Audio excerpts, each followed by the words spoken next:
Hold on. I'll give you the 3, 2, 1.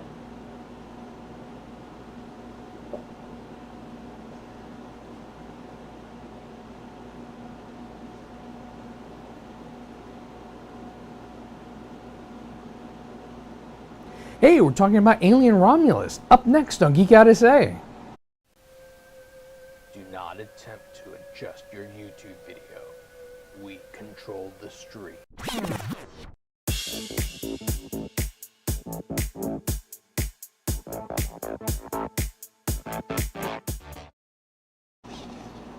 And welcome back to Geek Out SA. It's Saturday. And we're finally back. We're back. It's been a while since we've gone. Yeah, which is why I On. kind of forgot to push the button, but we're good. I think I pushed it just in time. I think I need to change the preset for when it just comes to just me. Because it's too low now. Oh, maybe. I didn't. I think this got adjusted somehow. The cameras got moved or something. Okay. Well, earlier when you sat down in the chair, I was like, I But can't see yeah. the top of your head. But when you go to just me, it does that. It's cutting off the top of your head cutting again. off my head, yeah. Okay. I wasn't watching because I was still like, I get out of the swing of things like when we haven't done it for a while. So then I'm like, I'm really focused on like what buttons I should put because I got to mute over here, but then I had myself muted, and then I got to do the intro, but then I unmute, but then I got to also unmute myself, and it's like, I'm sure y'all want to know all the background stuff, right? So Why do you mute yourself? I mute myself when you're doing your intro, so I don't like cough, yawn, sneeze, whatever, and then mess up your intro. Oh. Yeah. So it's kind of a thing. Or you just don't do it. You're going to hear it anyway if you cough or... Oh, like through your mic. Yeah. Anyway, so But we're we digress. We're talking about Alien Romulus today. So we just saw this today. We saw it like at 12:30. I was trying to convince him to go to the 3:45 because we got up super late because it's Labor Day, and so you sleep on Labor Day. And I have this thing about popcorn in movies, so I was like, let's go to the 3:45 because then I'll be hungry enough for popcorn. And he's like, and then He's like, that's not an earlier showing. I was That's the only one. I was like, that's it. That's all we can think go so. to. And he I was don't like, think that's the truth. really? So yeah, we went to like the 12:45. Yeah. So and then there was like, I don't know, 4 people in the theater, which That was cool. nice. That was cool. I like that. That's my favorite thing Yeah. about it. So it's fresh in our minds, which is really great. So Alien Romulus, I've heard a lot of things in the negative for this movie. So a lot of things in the negative for this movie. I hadn't checked anything because I already knew in advance, because when I was like a preteen teen, this was a big deal for my friend group because we were young. When the first one came out, it was only 1979. There was no way my parents were letting me watch this when I was 6. So I didn't see it in the theaters. I didn't really get to see it until we saw it on VHS. Right, And right. I didn't see it until I saw it on cable. It was, and maybe I did see it on cable, but I know it was, no, we had to have seen it on VHS because it was my friend John's older brother Dennis who showed it to us, and he was a teen in 79. So he had seen it in the theater, Right. and it was like a cult classic for him. And so then he showed it to us, and it became like very powerful for our friend group. It was something that really kind of stuck with us. Yeah. But did you see the original Alien first, or did you see Aliens first? You know what? I saw Aliens first. At 50 years old, it's hard for me to remember Yeah. which one I saw first. I just remember seeing them with my friend John. Yeah. And so And then I went later and saw the first one. I feel like I saw the first one first. Mm-hmm. But again, it's been such a long time, I can't really remember. But for me, the thing that stood out, aside from it being, to me, it was like a horror, like a sci-fi horror, right? Yeah. So by the time I'm watching it, like I'm into Freddy Krueger and stuff like that. We're very much into horror and we're very into sci-fi. Like we've been doing Star Trek and stuff for a while. So this is a good combination for us. Mm-hmm. The other thing I will say is it is the first time, like ever, in my childhood, preteens, teens, where there is a female lead who is a badass and who I completely believe and who I completely want to be like. Most of the time I've wanted to be like the male leads because they have the cooler parts, right? Mm-hmm. They do the cooler stuff. Back then in the 80s, the women are kind of damsel in distressy. Like they do some Right. things, but even Leia has to be a damsel in distress and she's swung across. Even in the Indiana Jones movies, the women are strong but still have to be saved, right? Mm-hmm. So here we have Ripley, and she doesn't need that. I mean, yes, there are men around her who are doing things, right? So you're talking about aliens. In Alien. An alien and aliens. Yeah, in Alien and Aliens. So, but just to give you kind of like a synopsis of where this is in the timeline, it's in between Alien and Aliens. Right. So when we start off in Romulus, it's the corporation, which I always forget the name of the corporation, Waylands or whatever. They're the corporation. They've gone out and specifically gone out to find the xenomorph that Ripley sent out of the airlock. Right. So if you've seen the others, you know that in order to save her and Newt, she's had to send it out of the airlock, right? Or just her. Newt's in the. This is from Alien. Yeah, this is from Alien. So there was no Newt. No Newt, sorry. But she does send it out of the airlock, right? Yeah. And that's how it gets out in space. So then you see them and they cut it open. It's like it's like a fossil. Right. Not sure why it's fossilized, but it's a fossil.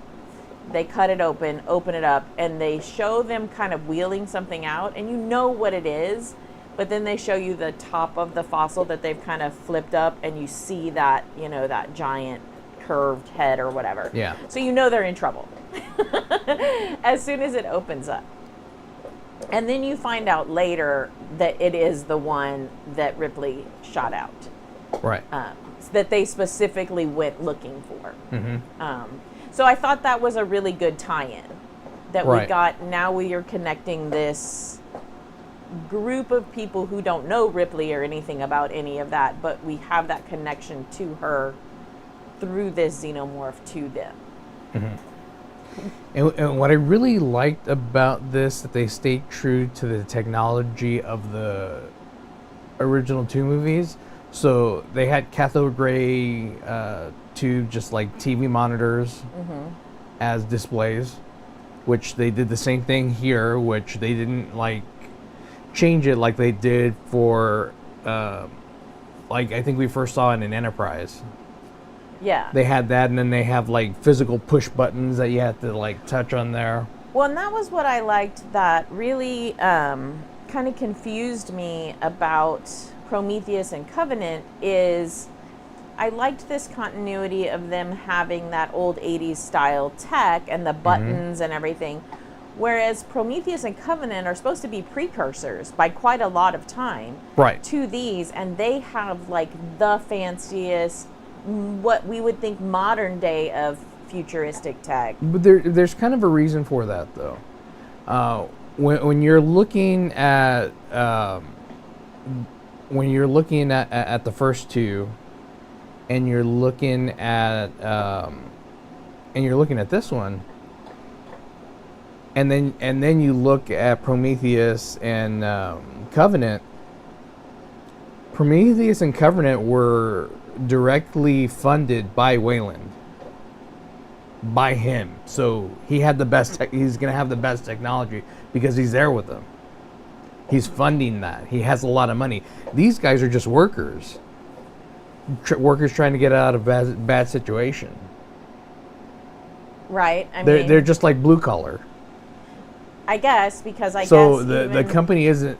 We've seen throughout the entire series that the company is only after company profits. Right. Definitely. So they're gonna spend the least amount of money. They're gonna spend the least amount of money of on the blue collar rather than them. Right. Steve says hi. So hi, Steve. Oh, hey Steve, how's it going? He's listening in the car while he's driving. So thank you. I mean, I get that because when we see in Alien, they're in the like mech type suits. Right. So because they're workers. Then we see in this one, Romulus, they're in the mines. Mm-hmm. So again, you're workers. So I do see that. The only thing is they on the space station where the scientists were, they have like all this genetic stuff, but they still have the old tech, like as far as the push buttons and some of that stuff. So I thought that was where they maybe could have fixed some of the what I consider continuity errors. They could have given us a kind of a crossover to like let us really see like the workers kind of get this older tech, this trash, whereas then like things that Wayland considers important, you know, this research vessel, this science vessel that's supposed to be doing genetic coding and stuff, it has like better. I mean, it but they did. don't know. But they don't know how important it is, so they're gonna throw the least amount of money until they know. I would disagree. I don't think that they don't know how important it is. I think that they already know going into it, and that's why they're specifically looking for that xenomorph. They're assuming going in. Right. When they're going in with Prometheus, it's because Wayland is there in Prometheus. Right. Right. And at that point, they're not even looking for the xenomorphs. They're looking for something precursor to that. Right. Yeah. Which he doesn't even know exactly what it is that he's looking for in Prometheus. Mm-hmm. But by the time we get to Romulus, they know that they're looking for the xenomorph. Right. So. And then we also get that black goo from Yeah. Prometheus into this one as well. So I do think there is some continuity. I think that there's some continuity errors for me. And I haven't watched them all in a long time, so I feel like maybe I need to go back and kind of watch them. But I think staying with the technology as it was kind of like reached true to what the look and feel of the movie, because then you can actually watch them front to back or like in chronological order. Yeah, in chronological order, and just fit this one in between Alien and Aliens. Well, and I will agree that, I mean, that was one of the things, as soon as we started watching it, and I saw that old technology that we had seen from Alien and Aliens, what people in the 80s, 70s thought was kind of futuristic tech, right? Mm-hmm. And they brought that back. I was glad that they did that, because I felt like this whole movie was an homage to those original ones. It was nice that it fit in there really well, but I think not that they were a lot of times I feel like they're pandering to our generation. I didn't feel so much like they were pandering. I thought they were more kind of celebrating something. The original movies? Yeah, something that was really kind of a classic, a cult classic for our generation. Mm-hmm. I felt like this was a celebration. Like they gave us back that technology, right? And they made us feel like we were still in that time zone, that sphere of when all of this was happening, that we were so comfortable and used to. So for me, that was really great. I heard some of the videos you were watching earlier, and people didn't like that, but I thought that was the point. Like as soon as that was a complete point. The reason people didn't like it is for those very reasons, which is the very reasons that I did like it. Yeah, exactly. I felt like that was exactly the point of the movie. And then the thing that I like about it is it took us back, because it's been a while, because we've had Prometheus and Covenant, and those had some good parts, some good scary parts. Right. But for me, this was always really great because it was sci-fi horror, right? This was sci-fi horror, and this was much more suspenseful than the others. The others I felt were pretty good at being suspenseful, but not as much after Aliens. Yeah, no, not as much less after Aliens. Suspenseful. Yeah. It was kind of like you know what was coming. Right. This well, one, in this one you knew what was coming, but I guess you didn't know when. Right, and they've gotten better with the camera angles, I think. Yeah. And obviously that must be with some of the technology. I'm not a filmmaker, so I don't know. Some of that, and some of it was the director. I think there's the same director that did the remake of Evil Dead. And you know how Evil Dead is with their camera Fede angles. Alvarez. See, and he's really great with Yeah. camera. There's something about his camera angles. Well, I guess before we go any further, because we could go down the rabbit hole forever and talk about this movie, we should probably show people the trailer in case they don't know. If you haven't seen it, here it is. Are you sure you want to do this?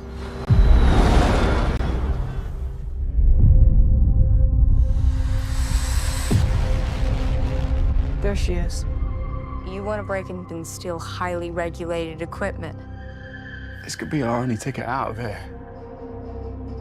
Should be in and out in 30 minutes.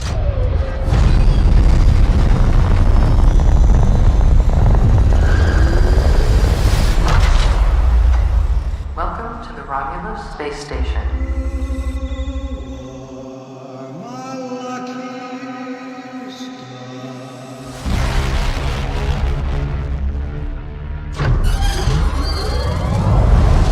This place gives me the creeps. What the hell is this? I don't know.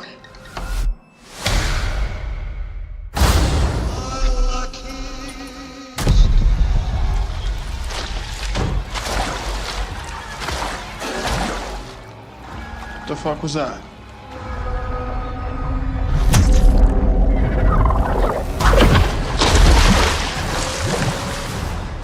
Young? Stop playing around, man. Just get up. I'm not playing around. There's something in the water. What do you mean there's something in I the don't know. water? There's just something in the fucking water.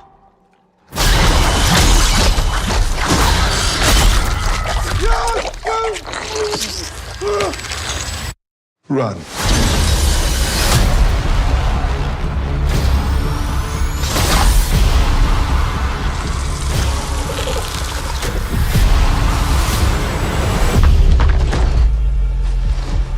Are you alright?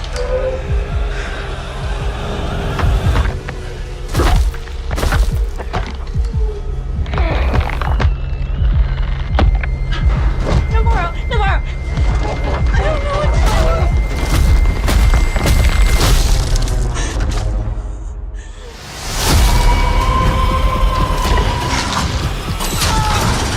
Whatever comes, we'll face it together. Let's go.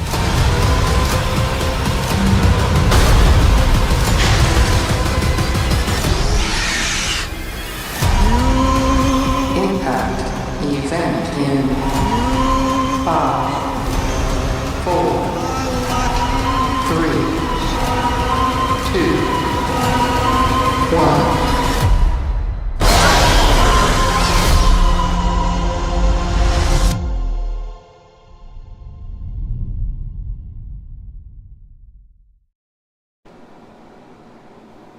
Yeah, so it's funny Yeah. because the first part of the trailer, when he's like, "Oh, we're gonna be in and out in 30 minutes," we're in the theater and Vince We is looked like, at each other. Nope. "Nope, That's not happening. that's not gonna happen." So but you see some in this trailer how it's got that horror feel, how you get that, and they even say in the trailer fear. So you know, I just bumped my elbow because I talk too much with my hands. You see that that's where they're leading us, right? They're Right. leading us to that horror genre. They're leading us to that fear. They're leading back to those original feelings that we had for those original movies, which is why I love the original movies. And it's funny how when you look at it, you get the feeling of Blade Runner. And there's a reason for that you get why it feels like Blade Runner a little bit. Did you kind of get A little bit, yeah. because it's Ridley Scott. It's a Ridley Scott film. Right. So it's the same kind of thing, and he kind of does the same thing with the replicants as he does with the artificial person thing. Synth. They prefer artificial person. For artificial. Well, the artificial person this time, he doesn't really say that. He does say that. Did he say that? Yes, he does. Oh, when the mean kid is Yeah. being mean to him. That's right. He does say that. I forgot that he said that. Yeah. And they do a lot of that stuff throughout the entire movie. They give homages in simple phrases to the old movies, which is great. I mean, there's one There's one phrase that I was dying. I was like, how are they going to fit this in? How are they going to fit this in? I was like, they're never going to fit this in, right? And when they fit it in, and it's the synth, because you get super connected to the artificial person. Like you do, and we'll explain why in a minute. It's him who says it. Mm-hmm. And he's like a special needs kid. He's like it feels like they gave the artificial person like autism. Right. Yeah, he has like learning development. And we find out it's because he was a piece of trash, and then the girl's dad found him and like fixed him up and reprogrammed him to be her protector. Mm-hmm. And she considers him like a brother. Mm-hmm. And so when he's in that format of her brother, it's very believable that he believes that he's her brother, right? Yeah. And yes, he knows he's supposed to protect her, but he also cares about her, and right. there's this connection, which is then interesting, and I thought really well acted by the actor. Is that was one of my favorite characters in the movie was Andy. Yes, yeah. Because we get him in this role where he's like a little kid, basically, mm-hmm. and he's, doing whatever is best for her and being her right. friend and telling her dad jokes, which Vincent loves a good dad joke, so he was so super happy. But then they're on the ship and he can't get through some of the stuff that they need, and so they find like a half of a synth. And so they take his module out to put it in Andy so that Andy can open. Where there's a big thing about that. We'll talk about that in a minute. Cover, yeah. Yeah. So they put it in Andy so that Andy can open more stuff. Mm-hmm. Well, it starts to integrate with him. Right. And it starts to feed him all this stuff from the corporation, and he changes. And he switches his directive, yeah. Yeah, and he changes from sweet big brother who's a little brother kind of feeling, mm-hmm. and he very much becomes an automaton. Right. And he has one mission and one mission only. He's very serious about things. And so I thought the actor who played him just really gives us that switch really well. And then we do get to switch back to Andy. And then it kind of gives you... makes you question, when does artificial intelligence become a person? Right. A real person. Yeah. Just like they did in Blade Runner, they asked that question as well. And we get that in Star Trek with Data. Yeah. So, but the original thing that I was trying to say that I got off task because I really like this character is he's the one that gets to say, get away from her. And he says it because he's a little slower. He says, get away from her, and then he pauses for quite a mm-hmm. bit of time. And then he says... Because you think, and that's all... And I was happy and to I was get happy that. With that. I was happy with that. And I was like, okay, they just gave us that, and he's kind of like a kid, so yeah. maybe he can't say the other. And then he's like, you bitch. And you're like, yes! Well, Vincent and I were like, yes. I don't even know if anybody else in the theater noticed, but Vincent I don't think anybody else caught it. I was like, yeah! I was like super excited. That was the one line I was like totally waiting for, mm-hmm. so it was super great. But you were saying you were going to tell him something about so the next thing the other was about it was the other artificial person, or half a person that we talked to, or that we see in the movie, is Rook. Now, Rook is the same model as the synth in Alien. Who was Bishop in Alien? No, not Bishop. No, not Bishop. Not Bishop. Asher? Asher. Or Asher? Something. Yeah, I think it's Asher. So, we get to see a CGI of him because he's no longer with us. Yeah. Any longer. But I think he gave... or it was his family gave. Right, you have to go through a lot of stuff when you're going to CGI somebody who's deceased. Yeah, you have to get permissions from their estate and pay, rights and likeness rights and stuff like that. So they have to go through all of this stuff, and they have to get permission from the family. They have to say, like, yes, it's okay with us that you use their likeness in this role. And I think that, people have a problem with that because, it's getting rid of actors and stuff. Nobody's trying to get rid of actors. Like, the CGI is nowhere near a place where they can get rid of actors, as we see in this movie. Well, for that, We're they just still trying to needed pay an homage. actor. They're trying to pay homage to them, but they still needed an actor to do the facial expressions and to actually speak. Right. And they had somebody for that. So that was good. Was his CGI that good? I don't think so.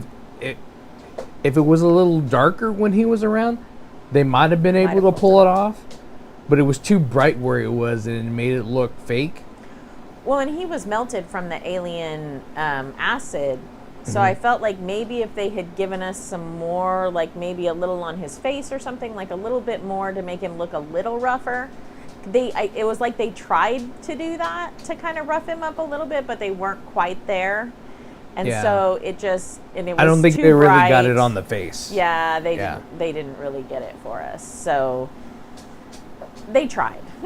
They tried. It's still even then. It's still a good. Still a good character. It's a good character. I think you get used to the CGI not being great, and it kind of gives you a feeling well, maybe it wasn't supposed to be great because maybe it's supposed to show us this juxtaposition of he is an artificial person. And yes, Andy's an artificial person, but he's more of an artificial person like the Tin Man. He's got a heart or something, you know what I mean? Yeah. It's like, I thought maybe I could buy that, or maybe I talked myself into buying that. But I felt like it wasn't great, but I kind of got used to it not being Right. great. I thought it was better, like when you said that they're giving us not the cathode ray. Was it the cathode ray? Which is like the best thing ever, is because then they're only using like the technology that they had back in Alien and Aliens, and then we have horrible video, so it gives you that grainy video that kind of gives you the creeps because you can't see everything on it. And I thought that was a really good aspect that they did with this film, because they could have gone all out and made it look really cool with technology. I'm glad that they didn't. I don't think it would have had the connection, but that was seeing Rook through the through the screens, because he talks to him through the screens. Right. That at least gave us the graininess, and so he wasn't so glaringly CGI. Yeah. So, but I will say in my opinion, what they did well in the CGI with, and I know some of this is obviously like models and other things, but is the face huggers and the aliens, the xenomorph, the full grown, the glimpses that we see of them. And the X-ray. Yes. The X-ray was really cool. One of the cool things that I wanted to bring up is they actually did an upgrade for the pulse rifle. So it's an upgrade, even though it's precursor to what we see in Aliens. Because the first time we see the pulse rifle is in Aliens. Right, because in the first one, they're just grappling with it with the mech type suit, right? I mean, No. I'm mixing them up You're again? mixing them up. That's Aliens. Aliens. So in this one, if you queue up to, this is the original from Aliens pulse rifle. Okay. That's what it looks like. If you look at 3, that's supposed to be an older version, but it looks newer. It does look newer. It looks newer, but it looks a lot cooler.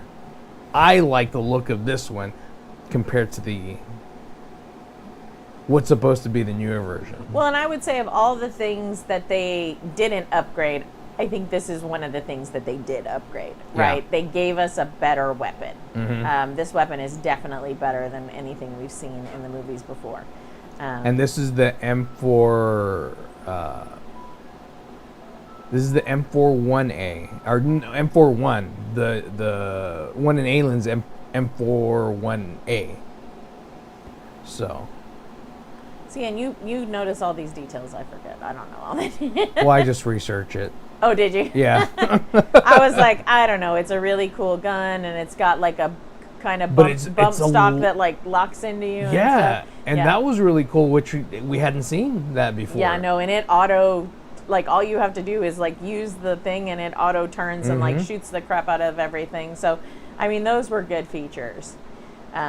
But speaking about all the like shooting and stuff, one of the other really cool things, and you see some of it in the trailer, is she shoots up all the aliens with this fantastic rifle, and of course they bleed acid. So sorry, I've got a cough. I don't want to do that on And also, when we're talking about that,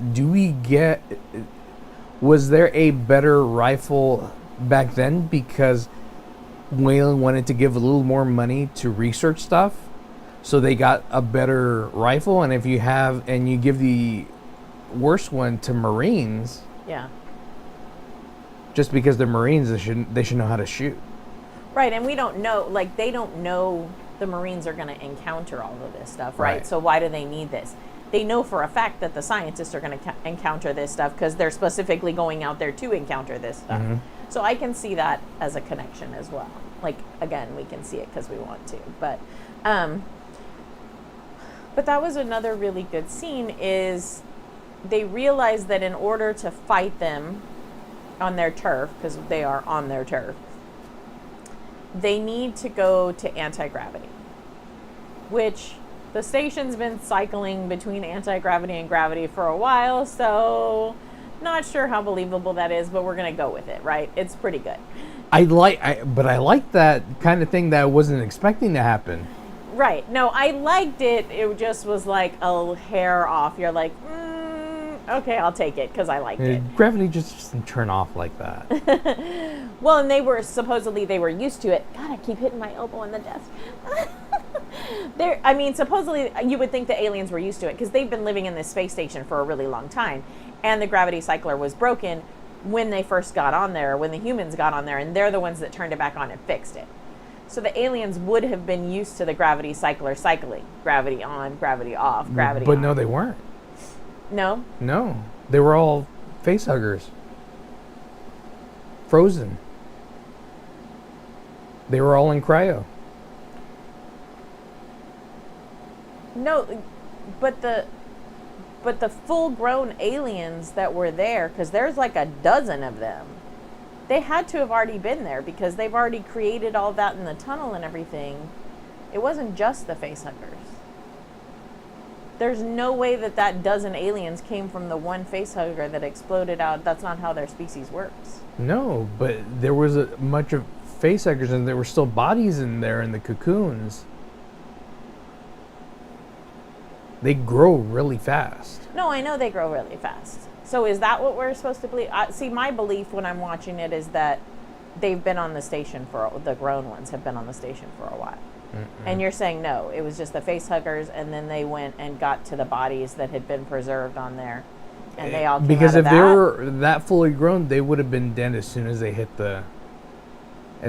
got on board. Why? They can go into stasis. Huh? Oh, you mean the humans would have been dead as soon as they Yeah. got on board? I get what you're saying. Yeah. I get what you're saying. So once they got in and turned everything off, turned the cryo stuff off, that's where everything was ruined. See, and I was just thinking the adults had been so far away on the other side of the ship, because we've got Remus and Romulus we see on the outside of the ship, and they dock to Remus, and then all the bad stuff happens and their ship falls around and comes to the Romulus side. So I don't know, I guess I thought the adults were over on the Romulus side, and when they docked on Remus, the adults just didn't know, but they do have really good senses, so that makes sense. They would have known. I didn't catch all that. I'm catching it all now. Anyway, so what we were talking about was the anti-gravity stuff. Right. So you tell them About what? about the anti-gravity scene and the acid and the killing the aliens and stuff. So that was a really cool thing because that was something that I wouldn't expect to happen. That was like a new kind of like, oh crap, this is gonna happen. So the gravity gets shut off because this happens towards the end. Yeah. So what's her name? I don't know. I call her Ripley Jr. 'cause I don't No, it's remember not her Ripley. name. It's not Ripley Jr. It's something with an R. Well, so she knows that they're coming, and she has Yeah, this Renee. gun that she's never used before. Right. And so she's been told that it's going to auto shoot. So she's like, Rain. Her name's Rain. There you go. And so she gets this bright idea. Let's turn off the gravity. Well, let's put the cycler on. So it's like gravity, no gravity, gravity, no gravity. So when there's no gravity, here come the adults. They're floating through, and she's just shooting them in their heads, you know, because she's got this automatic thing. Well, of course, when she's shooting him in the head, All the acid's blood comes out, coming out. Yeah. but it's just like swirling in the air. And they have to like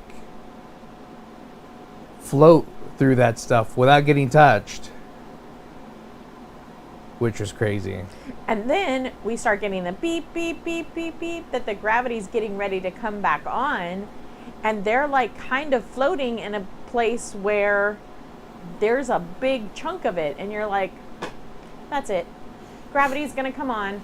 It's going to drop the acid on them. That's going to be it. That's it. They're done. They're done. And you're like, no, they're not done. They can't be done. Like, that they're all that's left. But you're like, oh, no, wait, they're not all that's left because the pregnant lady's left. Right. Right? And maybe she already took off.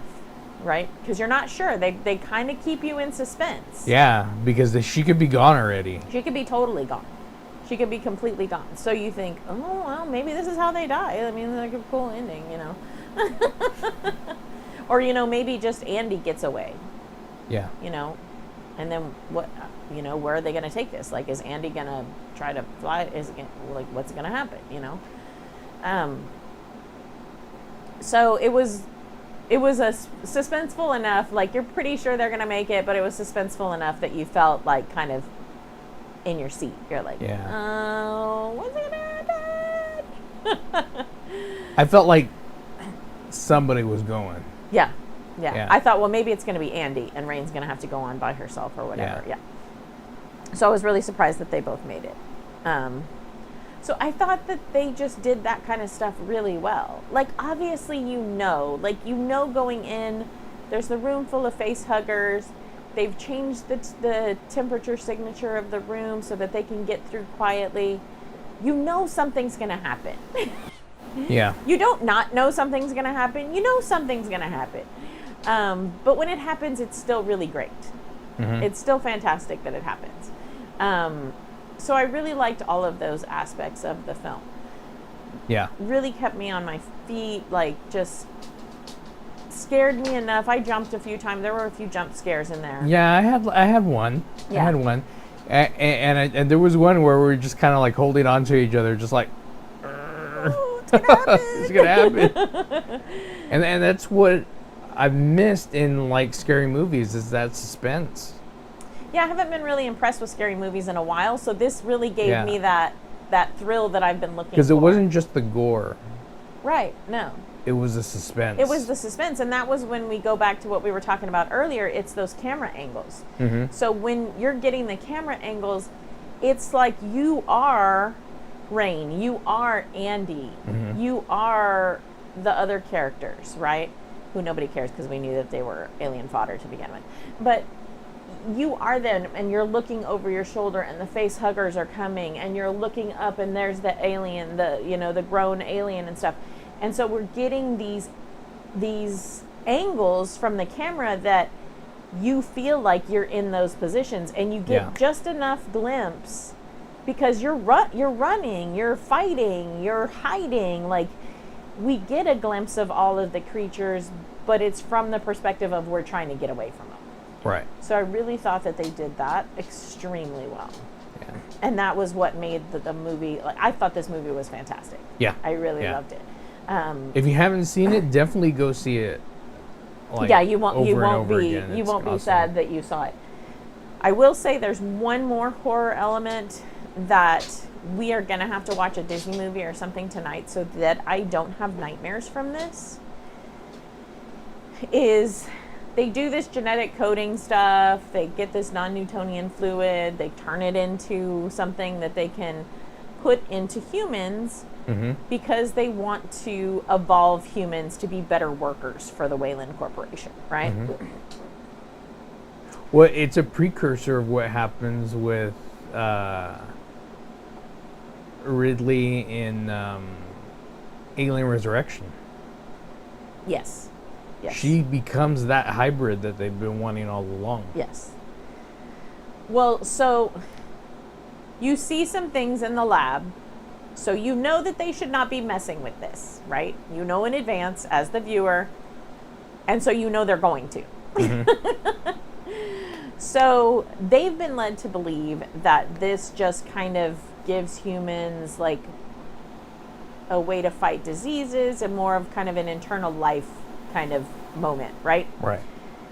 So there's a pregnant girl in there. She gets gotten by the xenomorph and she's like held in the stuff so Like that, Newt. yeah, so that they can eat her later or whatever they're going to do, impregnate her later or whatever. So they hear her, they go free her, right? But she's like bleeding, she's fallen on her back, like she's probably got broken bones, who knows. So of course they send her off on her way with this thing that they weren't going to inject in her. Well, she's pregnant, so she starts feeling these pains for her baby. So as any mother would do who's been wanting their baby, she's like, well, I want to save my baby, I need to save myself, so she injects herself. And we're like, oh my God. Not a good idea. Oh my God. Right? So sure enough, oh my God, it speeds up the process of her baby because we know that's what the xenomorphs do. You get this thing of nightmares. This disgusting human Well, she lays face an egg. hugger. She lays She an lays an egg. egg. She lays an acid-filled egg. Yeah. Yeah. And the creature that comes out that also eats his mother, by the way, in the most creepiest, like back-bending, like horror movie-esque pose you could ever want, right?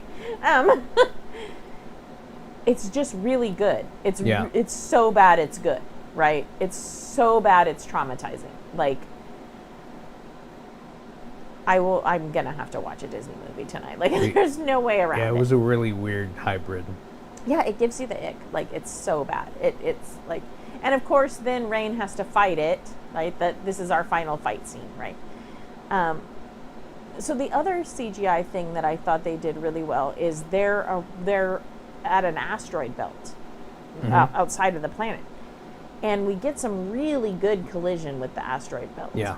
That I was really impressed with. Like, that's kind of another aspect of fear, I guess, is there's this imminent collision with the asteroid belt that, of course, has been made worse by things that they did earlier in the movie. So I like that we do get the collision instead of just like, oh, it's going to happen. It's going to, like, through the whole movie. Because they changed it from 36 hours to 47 minutes. 47 minutes. Yeah. And so a lot of the times when they give you that kind of stuff in a movie, it's like, it's going to happen, and then things get fixed before it happens. In this one, it happens. Yeah. It happens. It doesn't get fixed. It doesn't get fixed. It's not fixed. So I thought it was really good. I'd heard some complaints that people felt like they thought that the movie should have ended sooner than it did. That it went on too long, but I would disagree. I thought that we needed that ending. Like, I thought that they had led us to that ending, right? By showing us the stuff that they showed us in the lab, by showing her inject herself. Yeah. Because those happened quite a bit before the ending. Right. So I felt like they gave us the ending they should have. They were saying, oh, like Rain and Andy should have just died, and then we should have just gotten the ending of the girl taking off, the pregnant girl, and then of course the freak comes out, and then that's our ending, you know. they didn't want to see this ending where Rain fights it, but I like it more Yeah. the way it is. And then, because it doesn't show Rain getting rid of this genetic sludge in a syringe, whatever it is. It's in the ship with her to wherever she goes. So then if we know that we get Ripley, who becomes one of these things, right? This clone of Ripley that becomes one of these things, then we get that connection as well. Yeah. So then we get that continuity. So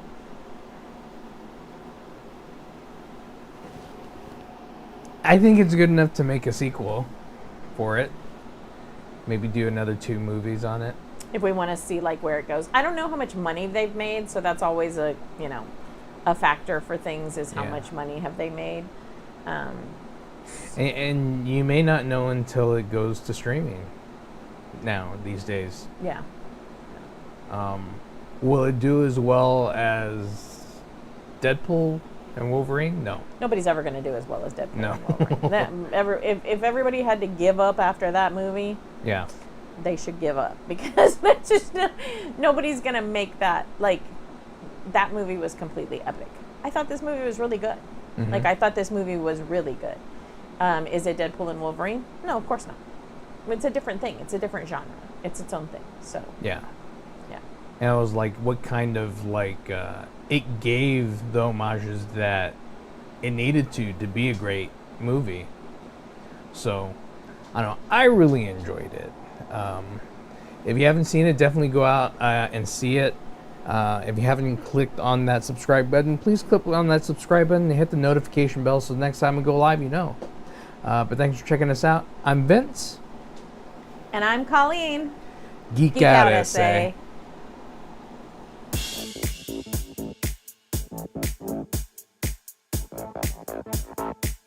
essay.